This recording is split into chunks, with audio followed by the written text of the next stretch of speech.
your written testimony. Airport officials say the current 5-year contract limit discourages companies from investing.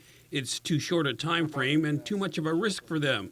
Airport Executive Manager John Kinata. As an example, our food and beverage concessions are currently operating on short-term leases, short-term lease extensions, which negates the ability for companies to invest heavily in improvements.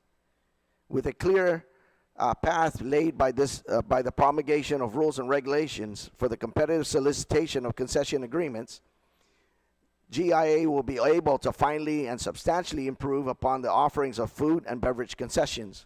But the legislature imposed the restrictions about 20 years ago to ensure that potentially lucrative deals receive the appropriate public scrutiny. Senator Joanne Brown. We'd like to successfully know that those leases are clean. And I'm sure the people that in the private sector want to participate want to make sure it's clean. Some don't because they don't trust the government, and I don't blame them. Longtime airport consultant Frank Santos says there are also federal checks and balances in place. Non-aeronautical leases, the FAA requires us to lease those properties at fair market value based on a recent appraisal rate.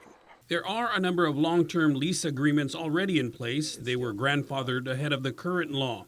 Meanwhile, the bill would increase the lease agreement term to up to 30 years and up to 10 years for concession leases. Senator Tello Taitigui offered her conditional support. And transparency is the key.